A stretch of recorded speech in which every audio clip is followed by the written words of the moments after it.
നാടകീയ നീക്കങ്ങൾ നടക്കുന്നു. ആശമാരുടെ സമരത്തിന്റെ അവിടെ രാഹുൽ മാങ്കൂട്ടത്തിൽ ആ ചടങ്ങിൽ പങ്കെടുക്കാൻ എത്തിയതുകൊണ്ട് വി.ഡി. സതീശൻ ചടങ്ങിൽ നിന്ന് പിന്മാറി എന്നതാണ് വളരെ പ്രധാനപ്പെട്ട കാര്യം.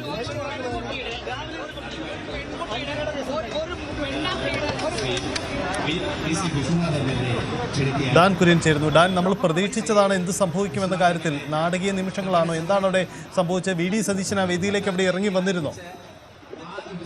സജിത്ത്, നാടകീയമായ നീക്കങ്ങളാണ്, നാടകീയമായ സംഭവങ്ങളാണ് ഈ ആശാ വർക്കർമാരുടെ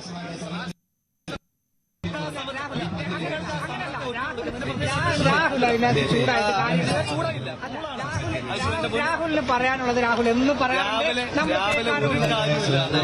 ഒരടിസ്ഥാനമില്ലാത്ത കുത്തിത്തിരിപ്പിന് മാത്രമായി ഓഡിയോ കുത്തിത്തിരിപ്പ് അല്ല. നിങ്ങൾ ആദ്യം ചോദിച്ച വിഷയം പ്രതിപക്ഷ നേതാവായിരുന്നു ആശാ സമരം ഉദ്ഘാടനം ചെയ്യാമെന്ന് ഏറ്റത്. അദ്ദേഹം അപ്പൊ അദ്ദേഹം എത്താത്തതിന്റെ കാരണം വൃത്തിയായിട്ട് അറിയാം. KPCC യോഗം തുടങ്ങിയിട്ടേ ഉള്ളൂ.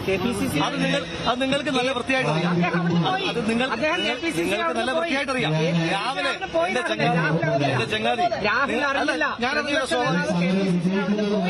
എന്റെ ചങ്ങാതി നാട്ടിലെ ജനങ്ങൾ ബൈ ചെയ്യുന്നില്ല. ആശാവർക്കർമാരുടെ സമരത്തെ പറ്റിയിട്ട്, അതായത് ആശാവർക്കർമാരുടെ സമരത്തിൽ വൈകാരികതയുള്ള ഒരു വിഷയമാണ്. നിയമസഭാ സാമാജിക നിലയിൽ എന്റെ ജീവിതത്തിലെ ആദ്യത്തെ അടിയന്തര പ്രമേയം ഞാൻ അവതരിപ്പിച്ചത് ആശാ വർക്കർമാർക്ക് വേണ്ടിയിട്ടാണ്. നിങ്ങൾ തന്നെ ആലോചിക്കണം, ഈ തുച്ഛമായ പൈസയ്ക്ക് ഏതാണ്ട് 232 രൂപയ്ക്ക് പ്രതിദിന ജീവിതം നയിക്കേണ്ടുന്ന മനുഷ്യന്മാർ 1 കിലോ വെളിച്ചെണ്ണയുടെ വില പോലും ഒരു ദിവസത്തെ അവരുടെ വേതനമായിട്ടില്ല. ആ വേതനമായിട്ടില്ലാത്ത ആളുകൾക്ക് അവരുടെ ന്യായത്തിന് വേണ്ടിയിട്ട് നടത്തുന്ന സമരമാണ്.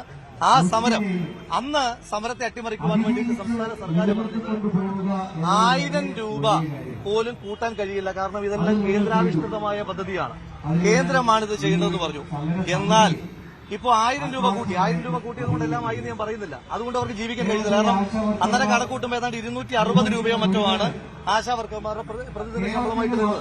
അതുകൊണ്ട് ജീവിക്കാൻ കഴിയുമോ? അപ്പോഴും 1 കിലോ വെളിച്ചെണ്ണയ്ക്ക് താഴെയാണ് അവരുടെ ശമ്പളം. അപ്പോ ഇപ്പൊ 1000 രൂപയെങ്കിലും സംസ്ഥാന സർക്കാർ കൂട്ടാൻ പറ്റുന്നത് എങ്ങനെയാ? അപ്പൊ അവർക്ക് റോൾ ഉണ്ടെന്നല്ലേ ഇതിന്റെ അർത്ഥം. അപ്പൊ ഈ റോൾ ഉണ്ടായിരുന്ന ആളുകൾ ഈ 260ഓളം ദിവസങ്ങൾ ഈ അമ്മമാരെ തെരുവിലേക്ക് ഇറക്കി വിട്ടത് എന്തിനാണ് എന്ന് വളരെ കൃത്യമായിട്ട് സംസ്ഥാന സർക്കാർ പറയേണ്ടതായിട്ടുണ്ട്. അമ്മമാരുടെ സമരം തോറ്റ ചരിത്രമില്ല. അമ്മമാരുടെ സമരം വിജയിക്കുക തന്നെ ചെയ്യും. അതുകൊണ്ട് അതിനകത്തൊരു തർക്കവും വേണ്ട. ഈ അടുത്തൊരു സർക്കാർ വരുമ്പോൾ, UDFന്റെ സർക്കാർ വരുമ്പോൾ ആദ്യം പരിഗണിക്കുക ഈ അമ്മമാരെ ആയിരിക്കുമെന്ന് പ്രതിപക്ഷ നേതാവ് ബഹുമാനപ്പെട്ട ശ്രീ വി.ഡി. സതീശൻ അടക്കമുള്ള ആളുകൾ പറയുന്നത് ഈ അമ്മമാർ കേൾക്കുന്നുണ്ട്, കേരളം കേൾക്കുന്നുണ്ട്, കേരളം മാർച്ചുണ്ട്. ഗവൺമെന്റിനെ അനുകൂലിക്കുന്ന ആളുകൾ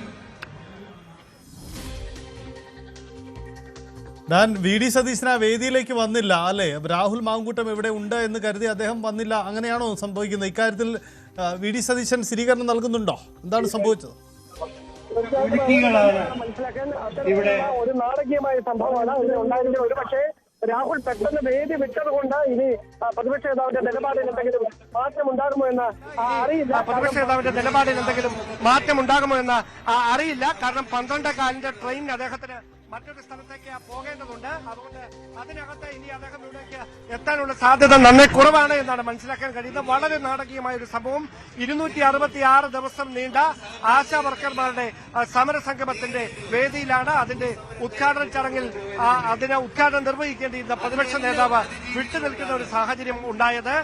അങ്ങനെ ഒരു തീരുമാനത്തിലേക്ക് അദ്ദേഹത്തെ നയിച്ചത് ഒരുപക്ഷെ രാഹുൽ മാങ്കൂട്ടത്തിൽ ഇവിടെ എത്തി രാഹുൽ മാങ്കൂട്ടത്തിലുമായി വേദി പങ്കിടുമ്പോൾ അത് പ്രതിപക്ഷത്തിനെതിരെ CPM ഉൾപ്പെടെ വലിയ രാഷ്ട്രീയ ആയുധമാക്കി മാറ്റാനുള്ളൊരു സാഹചര്യമുണ്ട്. അത് മുന്നിൽ കണ്ടുകൊണ്ടുള്ള ഒരു ഇടപെടലാണ് പ്രതിപക്ഷ നേതാവിന്റെ ഭാഗത്ത് നിന്ന് ഉണ്ടായത് എന്ന് വേണം മനസ്സിലാക്കാൻ. ഇനി അദ്ദേഹം ഇവിടേക്ക് എത്താനുള്ള സാധ്യതയില്ല. പക്ഷേ രമേശ് ചെന്നിത്തല അദ്ദേഹം ചിലപ്പോൾ ഇവിടേക്ക് എത്തുമെന്നാണ് അറിയാൻ കഴിയുന്നത്. അദ്ദേഹം ഇവിടെ 2-3 സമര പരിപാടികൾ നടക്കുന്നുണ്ട്. അതുകൊണ്ട് കോൺഗ്രസ് നേതാക്കൾ ഏതാണ്ട് ഏറെക്കുറെ പ്രധാനപ്പെട്ട നേതാക്കളൊക്കെ ഈ സമരവേദിക്ക് സമീപത്തായിട്ടുണ്ട്. അങ്ങനെയെങ്കിൽ മറ്റേതെങ്കിലും നേതാക്കൾ ഇനി ഇവിടേക്ക് എത്തുമെന്ന് അറിയത്തില്ല. അതേസമയം KPCC working president PC Vishnunath ഇപ്പോൾ അഭിസംബോധന ചെയ്തുകൊണ്ട് ആശാ വർക്കർമാരെ അഭിസംബോധന ചെയ്തുകൊണ്ട് സംസാരിക്കുകയാണ്. എന്തായാലും നാടകീയമായ സംഭവങ്ങൾക്കാണ് ഈ ആശാ വർക്കർമാരുടെ സമരവേദി സാക്ഷ്യം വഹിച്ചുകൊണ്ടിരിക്കുന്നത്. പ്രതിപക്ഷ നേതാവ് ഉദ്ഘാടനം ചെയ്യേണ്ട പരിപാടിയിൽ നിന്നാണ് അദ്ദേഹം നാടകീയമായി പിന്മാറിയിരിക്കുന്നത് എന്ന് ഏറെക്കുറെ ഉറപ്പിക്കാവുന്ന സാഹചര്യമാണ് നിലവിൽ. യെസ്, എന്തായാലും ഇന്ന് അല്പസമയം മുമ്പ് രാഹുൽ മാങ്കൂട്ടം അത് നിഷേധിക്കുകയാണ്. താൻ ഇരുന്നത് കൊണ്ടല്ല, മറിച്ച് KPCC ചടങ്ങ് നീണ്ടുപോയത് കൊണ്ടാണ് എന്നൊക്കെയാണ് അദ്ദേഹത്തിന്റെ വാദം. എന്തായാലും രാഹുൽ മാങ്കൂട്ടം ആ വേദിയിൽ നിന്ന് മാറുകയാണ്. ഒപ്പം രാഹുൽ താൻ ഈ പരിപാടിയിൽ പങ്കെടുത്തതിന് അദ്ദേഹം നൽകുന്ന ന്യായീകരണം എങ്ങനെയായിരുന്നു? നിയമസഭാംഗമായതിനു ശേഷം തന്റെ ആദ്യത്തെ അടിയന്തര പ്രമേയം ഈ വിഷയത്തിലായിരുന്നു, അതുകൊണ്ടുകൂടിയാണ് താൻ പങ്കെടുക്കുന്നത് എന്നതാണ് അദ്ദേഹം ഉന്നയിക്കുന്ന വാദം. ഈ വാദം പക്ഷേ എത്ര കണ്ട് എന്നതാണ് പ്രധാനപ്പെട്ട കാര്യം. ഡാൻ, എന്താണ് ഇപ്പോൾ അവിടുത്തെ കാഴ്ചകൾ? എങ്ങനെയാണ് അവിടെ പുതിയതായി കൂടുതൽ കോൺഗ്രസ് നേതാക്കൾ ആ വേദിയിലേക്ക് എത്തുന്നുണ്ടോ? ഇനി പ്രതിപക്ഷ നേതാവ് എത്തിയില്ലെങ്കിൽ ഈ പരിപാടി എങ്ങനെ നടക്കും? രാഹുൽ മാങ്കൂട്ടത്തിന്റെ വാദം നിലനിൽക്കില്ല. കാരണം ഈ KPCCയുടെ ഭാരവാഹി യോഗം ആരംഭിക്കുന്ന സമയത്ത് മാധ്യമപ്രവർത്തകർക്ക് ആ ദൃശ്യങ്ങൾ പകർത്തുന്നതിനായി ഇന്ദിരാഭവനിലെ പ്രധാനപ്പെട്ട ഹാളിലേക്ക് കയറാൻ പ്രവേശനം നൽകിയിരുന്നു. അപ്പോൾ KPCC അധ്യക്ഷൻ സണ്ണി ജോസഫ്, അതാ പ്രതിപക്ഷ നേതാവ് VD സതീശൻ രാഹുൽ മാങ്കൂട്ടത്തിൽ വേദിയിൽ നിന്ന് പിൻവാങ്ങിയതിന് പിന്നാലെ ഈ ചടങ്ങിൽ പങ്കെടുക്കുന്നതിന് വേണ്ടി ഇവിടേക്ക് എത്തിയിരിക്കുകയാണ്. അതായത് രാഹുൽ വേദി വിട്ടു എന്ന് ഉറപ്പാക്കിയതിനു ശേഷം പ്രതിപക്ഷ നേതാവ് VD സതീശൻ ഈ ആശാ വർക്കർമാരുടെ സമരവേദിയിൽ പങ്കെടുക്കുന്നതിന് വേണ്ടി അദ്ദേഹം ഇവിടേക്ക് എത്തിയിരിക്കുന്നു. അല്പസമയത്തിനകം അദ്ദേഹം ഈ സദസ്സിനെ അഭിസംബോധന ചെയ്തുകൊണ്ട് സംസാരിക്കും.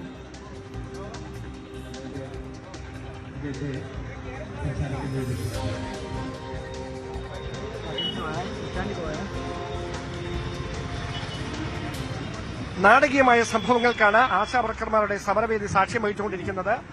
രാഹുൽ മാങ്കൂട്ടത്തിൽ എത്തിയതിനെ തുടർന്ന് പരിപാടിക്ക് എത്താൻ വൈകിയ പ്രതിപക്ഷ നേതാവ് VD സതീശൻ രാഹുൽ വേദി വിട്ടതിന് പിന്നാലെ ഈ ആശാവർക്കർമാരുടെ സമരപന്തലിൽ ചടങ്ങ് ഉദ്ഘാടനം ചെയ്ത് സംസാരിക്കുന്നതിന് വേണ്ടി എത്തുകയാണ്. അദ്ദേഹം 12:15 ഇവിടെ നിന്ന് പോകേണ്ടതുള്ളതിനാലാണ് ഒരുപക്ഷെ നേരിട്ട് വേദിയിലേക്ക് സംസാരിക്കുന്നതിന് വേണ്ടി എത്തുന്നത്. അദ്ദേഹം മാധ്യമങ്ങളെ അഭിസംബോധന ചെയ്തുകൊണ്ട് അല്പസമയത്തിനകം സംസാരിക്കും.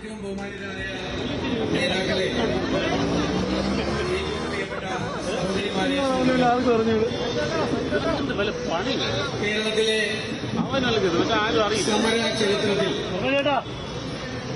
ആർക്കും മായ്ച്ചു കളയാൻ കഴിയാത്ത ഒരു അടയാളപ്പെടുത്തൽ നടത്തിയിട്ടാണ് എന്റെ സഹോദരിമാർ ഈ സെക്രട്ടേറിയറ്റിൽ നിന്ന് പോകുന്നത്. ഇന്ന് സെക്രട്ടേറിയറ്റിന്റെ മുന്നിൽ സമരം അവസാനിപ്പിക്കും എന്ന് പറഞ്ഞപ്പോൾ ചിലർ പ്രചരിപ്പിക്കുന്നത് കഴിഞ്ഞ ദിവസം കിട്ടിയ 33 രൂപ നക്കാപ്പിച്ച മേടിച്ചിട്ടാണ് പോകുന്നതെന്നാണ്. പക്ഷെ ഈ സമരത്തിന്റെ രൂക്ഷതയും അതിന്റെ ഗൗരവവും അതിന്റെ ആഴവും ഏറ്റവും നന്നായി അറിയാവുന്ന ഒരാളാണ് ഞാൻ. 4ാമത്തെ ദിവസം മുതൽ ഈ സമരപ്പന്തലിൽ ഇവിടെ ഉണ്ട്. എനിക്കറിയാം, ഞാൻ ഇതുവരെ കാണാത്ത ഒരു സമരമാണ് ഇവിടെ. ഇതൊന്നും അവസാനിക്കാൻ പോകുന്നില്ല. ഈ സമരം കേരളത്തിന്റെ വിവിധ ഭാഗങ്ങളിലേക്ക് പടരും എന്ന കാര്യത്തിൽ എനിക്ക് യാതൊരു സംശയവും. ഇവിടെ നടന്ന സമരത്തേക്കാൾ രൂക്ഷമായിരിക്കും ഇനി ജില്ലാതലങ്ങളിലും പഞ്ചായത്തുകളിലും. ആശാവർക്കർമാരുടെ സമരത്തിന്റെ സമാപനമാണ് നടക്കുന്നത്. അവിടെ പ്രതിപക്ഷ നേതാവ് പങ്കെടുത്തു. എന്തായാലും നാടകീയ നിമിഷങ്ങൾക്കൊടുവിലാണ് രാഹുൽ മാങ്കൂട്ടത്തുള്ളത് കൊണ്ട് പ്രതിപക്ഷ നേതാവ് പങ്കെടുക്കാതിരുന്നു. ഒടുവിൽ രാഹുൽ മാങ്കൂട്ടം വേദിയിൽ നിന്ന് മാറുന്നു. അദ്ദേഹം അവിടെ എത്തുന്നു. ഒരു വലിയ സമര ചരിത്രം എഴുതിയാണ് ആശാവർക്കർമാരുടെ സമരം അവസാനിപ്പിക്കുന്നതെന്നാണ് പ്രതിപക്ഷ നേതാവ്.